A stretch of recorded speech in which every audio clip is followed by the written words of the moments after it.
안녕하세요. 이플람 8회차 의대 진행하겠습니다. 자, 이거 제가 의대만 계속 하지 않고 이제부터 논술하고 교대, 그 다음에 이제 각종 수시 관련된 것들을 짤막짤막 계속 전달 좀 드리도록 하겠습니다. 지금 오늘 6월 평가원 성적이 나오는 바람에 여러저러 이야기들, 질문들을 많이 받게 되는데, 뭐 인문계열 확통하는 학생들 같은 경우는 어떡하냐, 힘들다 이런 얘기들도 있지만, 그에 비해서 뭐 이런 이 정도 재수학원에서는 이 정도면 해볼 만하다. 뭐 미적분 하는 학생들도 한번 이겨볼 만하다. 이런 것들이 형성되기도 합니다.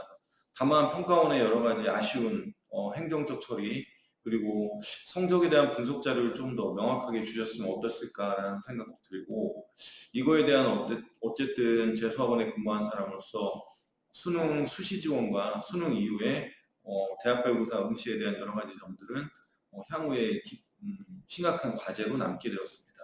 어쨌든 6월 평가원의 의미가 작년과 달라져서 성적자를 보고도 학생들이 의무를 많이 갖게 되는 그런 식의 시험이라면 조금 재고할 가치가 있지 않을까라는 생각도 듭니다.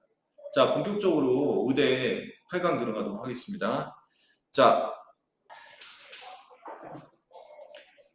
의대 입시 알고 의대 잘 가자 이런 거죠. 2022-23년도. 자, 아주대, 연세대 미래입니다. 자, 아주대입니다. 아주대, 자, 수원에 있고, 병원, 아주대 병원 대표적인 병원이고, 그거 말고는 크게 부각되지 않는 병원인데, 경기도 남부권에서는 상급 종합병원, 즉, 1000병상 이상의 큰 병원으로서, 기능을 많이 하고 있고, 특히나 이제, 언론에 많이 오르내리는, 이제, 응급의학과의 이모 교수님이 유명하시죠. 자, 아주대 에이스 전형, 종합 전형입니다. 1단계 3배수, 2단계 면접 30%가 있습니다.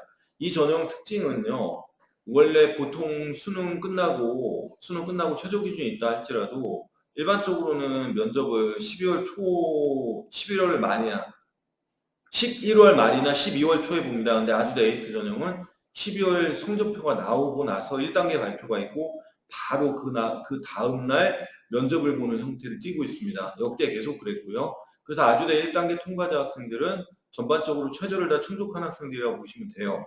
왜냐하면 최저 기준의 성적표를 학교가 통보를 받은 뒤에 지원자 중에 충족자들을 걸러내겠죠. 미충족자들을. 이게 무슨 뜻이냐면 지원자 경쟁률이 예를 들면 15대 1이다. 3배수를 뽑아야 되잖아요. 그 3배수 안에 드는 사람들은 일단 기본적으로 최저 기준을 충족한 사람들일 거라는 얘기죠. 최저 기준만 충족한 사람 뽑지는 않겠지만 일단은 1등부터 뭐 예를 들면 뭐 150등은 뭐 15등이니까 300명이죠. 300등을 다 추린 다음에 등수를 매겨놨어요. 그중에 최저가 안 되는 학생들을 다 배제하는 거죠. 그 다음 면접 준비는 알아서 해야 되는데 MMI 면접이거든요. 아주대는. 난이도가 극상은 아닌데 어쨌든 MMI 형태의 특징에 맞게끔 준비를 미리 해놨어야 됩니다. 따로 준비할 때가 아닙니다. 자, 그 다음에 아주대 논술 우수자 전형 있죠. 생투 논술 보죠. 수학과 생명, 과학, 투가 나오는 논술 문제고요. 수능 주예부입니다. 최저 기준은 4과목 6. 작년에 비해서 그 과목 최저 기준을 4과목 5에서 4과목 6으로 낮춰줬어요. 이건 아주대 지원하기에 유리한 조건이 형성됐다는 뜻이고 경쟁률은 올라갈 걸로 보입니다. 그리고 최저 기준 충족자는 작년보다 훨씬 더 많아질 거예요. 왜냐면 이제 선택형 수능 체계에서 수학이 6을 때문에 그렇겠죠. 자, 그 다음에 반영 과목은 뭐 진로 선택은 반영하지 않고 공통교과 일반 선택만 반영합니다. 자, 그 다음에 뭐 등급 간의 간격은 좁죠. 논술 같은 경우는 내신 때문에 떨어지진 않을 거예요. 하지만 논술 문제가 까다롭고 생명과학 투 문제도 풀어야 되기 때문에 상당한 이제 노력을 기울여야 됩니다.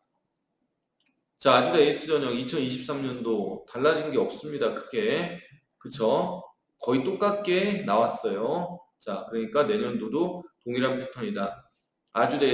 어떤 아주대에는 학생부 종합전형 책자나 이런 안내 대한 것들이 있기 때문에 그걸 들어가서 보시면 되는데요.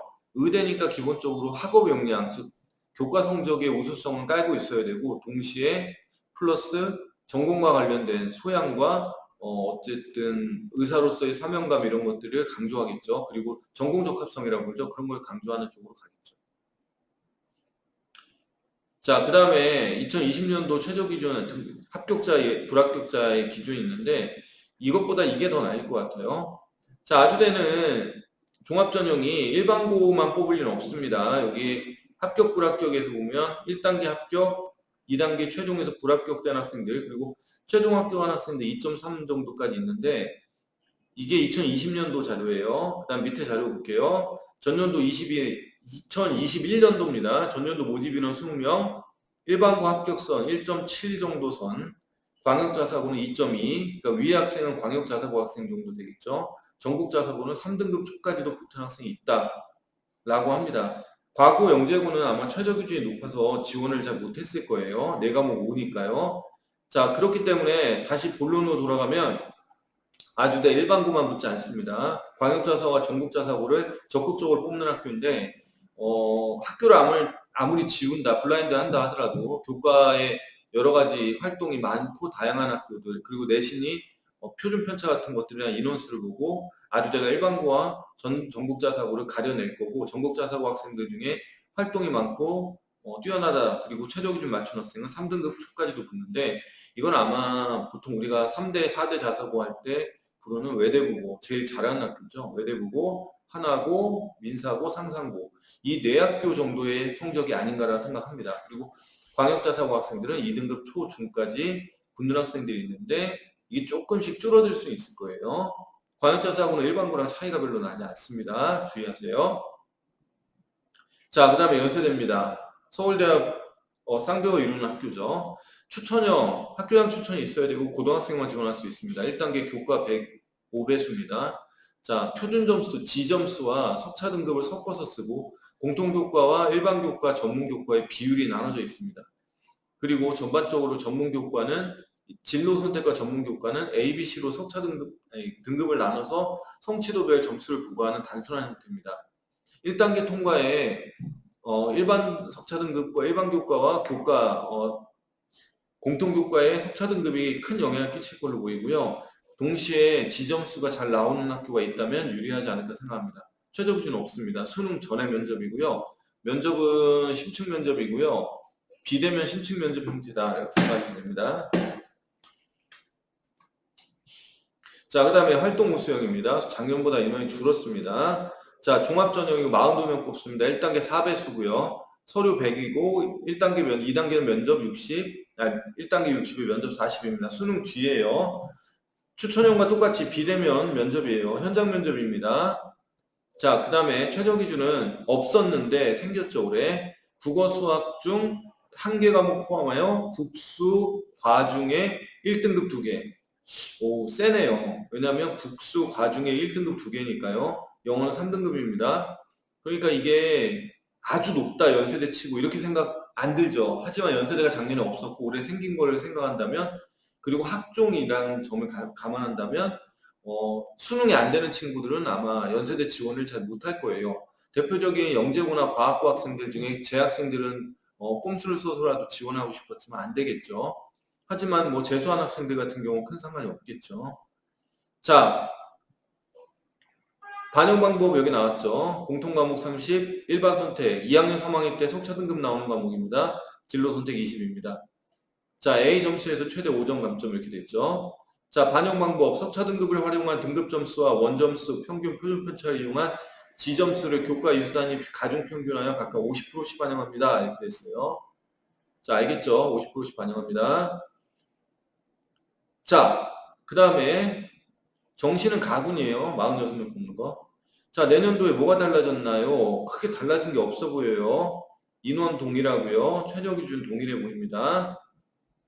연세대와 고려대는 올해 2022년도와 23년도 내년이 큰 차이가 없다고 그랬죠. 자, 합격자의 여러 가지 현황들입니다. 이것보다 더 자세하게 제가 설명을 드릴게요. 자, 2020년도의 자료입니다. 보니까 어때요?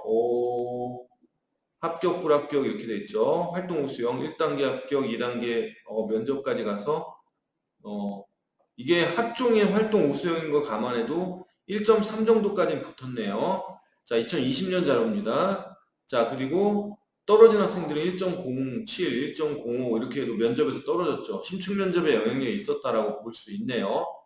내신은 보통 1.4, 1.5까지 붙는데 이게 일반고는 아닐 것 같고 광역자사고나 전국자사고가 아닐까 생각합니다. 자, 2021학년도의 자료입니다. 자, 모집 인원이 55명, 가로천 42명은 올해는 42명을 줄었다는 얘기예요. 많이 줄었어요. 연세대 활동우수 합격을 굉장히 강조할 필요는 없어요. 왜냐하면 이게 좀 인원이 많이 줄었어요. 카톨릭대 학추도 많이 줄었고요. 일반고 합격선은 1에서 1.5 사이입니다. 1.5라고 해도 보통 일반고는 아니겠죠. 그 다음에 광역자사고 합격선 1.1에서 1.3 이렇게 되어 있고요. 전국자사고 합격선은 1.5에서 2.9 정도까지 3등급선까지 붙었던 적이 있다 이렇게 생각하면 되고, 과학고 영재고 합격자 있어요. 자, 학교 발표에 의하면 과학고 1.5에서 1.8, 학교 발표 아닙니다. 내부 발표입니다. 저희가 합격자 조사한 게 나온 거예요. 영재고는 4.08에서 4.3 정도 만점까지, 즉 4.1에서 4.3 정도가 되고, 과학고는 1.8 정도까지 합격을 했다. 전국자사고는 아마 하나고나 외대부고 같은 경우는 3등급 정도까지 붙여주는 경우가 생겼다라고 보시면 됩니다. 아, 그러네요. 자, 그 다음에 연세대 미래입니다. 연세대학교 아닙니다. 연세대 미래 캠퍼스입니다. 똑같은 연세대지만 하나는 미래가 붙죠. 자, 교과 우수자 전형이 있고 학교 생활 우수자가 있습니다. 그리고 논술이 있죠. 이게 세 가지 전형이 시그니처 전형이죠, 이 학교에. 자, 교과 우수자 1단계 교과 100, 2단계 면접 30. 자, 그 다음에 학교생활 우수자 1단계 100, 2단계 면접 30. 수능 이전에 다 보죠. 그래서 특징은 수능 전에 본다. 논술은 수능 뒤입니다. 최저 기준이 있어요. 국수, 과원, 과투. 과학을 두 개로 쪼개서 네 과목으로 산정한 다음에 세계합 4 이내 이렇게 됐죠. 자, 논술도 똑같이 돼 있는데 논술은 세계 각 1등급이래 좀 더 높습니다. 그러니까 논술은 학종보다 높다. 이 논술 최저 맞춘 애들 많습니다. 경쟁률은 보통 150에서 200대 1 정도 되는데 절반은 맞춰요. 그러니까 엄청난 경쟁률이에요. 자, 그 다음에 교과 우수자 전형. 자, 전반적으로 나와 있는 내용들 쭉 보시면 되고요. 진로 선택 과목은 포함해요.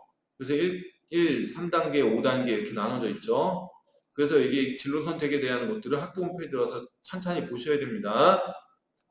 자, 그 다음에 재수생들이 혹시 지원한다면 1에서 3등급까지는 A로 쳐서 80점 이상에서 A로 쳐 만점 처리해 주네요. 좋은 학교네요. 재수생들한테. 자, 그런데 다른 학교들은 그렇지 않다. 그래서 주의해야 된다고 그랬죠. 정시는 나군에 27명 뽑습니다. 딱 모든 전국의 의대에서 중간 정도 차지한다고 보시면 돼요. 절반 정도. 이 학교는 합격자 내신 성적 계산할 때 지점수를 사용해요. 단순 석차 등급 사용하지 않습니다. 주의하셔야 돼요. 표준 점수 사용합니다. 자, 내년도도 크게 달라지는 거 없습니다. 내년도 크게 달라지는 거 없어요. 중간에 강원인재는 지역인재 이름이에요. 자, 달라지는 게 없는데 하나 달라진 게 있네요. 최저 기준이 달라졌죠. 최저 기준은 어떻게 달라졌습니까? 최저가 국수, 과원, 과투에서 이제 4개와 5로 바뀌었고요. 그 다음에 밑에 학종들, 지역인재나 고등기회로 4과목 6. 그 논술은 각 1등급 똑같네요. 그죠? 합격자 등록 기준인데 이거 의미 없어요. 왜 의미 없냐면 얘는 표준 점수 반영이라서 이 석차 등급과 반드시 일치하진 않습니다. 자, 기억하세요. 그러나 대략 보시면 1.5등급 정도, 1.4등급 학교생활 우수자 학종치고 세죠. 자, 얘네 면접 방식 바뀌었습니다. 학교 홈페이지에 있어요. 교과 우수자 전형은 동영상 업로드, 즉 면접에 영향력이 없다. 패스앤페일로 바뀌었죠. 자, 그 다음에 학생부 종합 전형은 여전히 대면 면접. 자, 변경 없고요. 그러니까 학종은 대면 면접하고요. 교과 우수자 전형은 동영상 업로드로 바뀌었다. 둘 다 수능 전에 합니다. 중복 지원 가능해요. 날짜 겹치지 않아서. 자, 이거 잘 보시면 됩니다. 합격자 내신들은 의미가 크게 없다고 그랬죠, 이거. 표준 점수로 바뀌니까. 하지만 등급만 놓고 봤을 때 교과 전형, 학교 우수자 전형 쭉 보면 교과는 1.5 정도까지, 학교 학생부 종합 전형 같은 경우는 역시 마찬가지로 1.4, 1.5 정도까지 붙는다 이렇게 생각하면 돼요. 그래서 이게 학교에 올라온 자료 이렇게 돼 있어요. 자, 내용 보시면 이제 교과 우수자 14명인데 작년에 15명 했어요. 한 명 줄었죠. 표준 점수 1.8 이상 합격. 자, 1.6대 불합격 사례 있다. 이거는 연세대학교 홈페이지 미래 홈페이지에 가면 표준 점수에 대한 것들이 있습니다. 그 다음에 학교생활 우수자 19명이고요. 일반고 합격선은 1.6 정도까지 돼 있어요. 자, 광역자사고는 합격한 학생이 없답니다. 그러니까 학종치고는 일반고가 많이 붙었다 이렇게 생각하시면 돼요. 자, 교과 우수자 표준 점수 바뀝니다. 학교생활 우수자는 이거는 보면 학생부 종합이죠. 그러니까 서류 평가이기 때문에 전반적으로는 내신 성적 계산이 나오진 않아요. 하지만 이제 연세대 미래 교과서 성적 보면 이렇게 지정수를 사용하니까 연세대 학교생활 우수자도 비슷한 성향을 띠게 되겠죠. 자, 어쨌든 합격자에 대한 내용들은 이렇게 되어 있습니다. 자, 연세대 미래 그리고 아주대에 대해서 살펴봤습니다. 굵직굵직한 학교들이고요. 연세대 미래 캠퍼스는 저는 이렇게 생각해요. 의대 중에 딱 가운데 중간 정도를 차지하는 학교다라는 생각이 듭니다. 아시겠죠? 자, 그렇게 생각하시면 됩니다. 자, 나머지 학교들은 전반적으로 다 살펴보시고요. 그러나 이 아주대 수능 뒤에 면접 보는 날짜와 면접에 대한 내용들 꼭 알아두시고, 그 다음에 연세대학교에 대한 설명 좀 드렸죠. 길게 자세히 드리면 끝도 없는데 면접이 좀 셉니다. 수능 전에 면접 있고 면접 추천형은 수능 뒤에 면접 보는 활동 우수형 있다. 자, 그렇게 생각하시면 되고요. 논술은 치의학과만 나오니까요. 의학과에 논술은 없다라고 생각하시면 됩니다. 자, 그 다음에 연세대 미래 캠퍼스 논술 쉽지 않아요. 경쟁률 되게 치열합니다. 수능 뒤에 보기 때문에 늘 금요일 날 보는 학교죠. 자, 준비 잘 하셔야 되고요. 그 다음에 교과 전형은 1단계가 배수가 커요. 그래서 사실 수능 전에 면접 보는 거에 대한 부담을 느끼죠, 누구나. 하지만 연세대 미래를 지원해서 내가 수능으로 정시로는 조금 힘들더라도 최저를 맞출 수 있다, 이런 학생들은 연세대 미래 캠퍼스 지원하는 게 생각보다 괜찮은 판단일 수 있습니다. 자, 그 다음에 연세대 활동 우수형도 수능 전에 봅니다. 학교생활 우수자예요. 자, 그거 잘 보시고 지원하셔서 면접이나 이런 것들 학교 홈페이지에 있는 선행학생 영역평가 들어가서 보시면 되는데, 준비하고 지원하는 학생들이 생각보다 많습니다. 연세대 미래 캠퍼스 정시에서 많이 셉니다. 자, 그리고 이 학교가 연세대나 이름을 쓴다는 거 절대 잊지 마세요. 연세대학교 의대를 졸업한 걸로 간주될 수 있습니다. 자, 그런 것들 주의하시면 됩니다. 자, 이 세 학교에 대해서 꼼꼼하게 설명을 좀 드리려고 했으니 잘 들어주시고 참조하시면 좋겠습니다. 그 다음에 이투스 수다방 밴드인데 네이버에 수다방 밴드 치면 성남, 용인, 수원, 광주 수다방 나오는데요. 그 밴드의 자료들 많이 올려놓으니까 이 혹시 PT 자료 궁금하시면 그쪽 한번 들어가 보십시오. 감사합니다.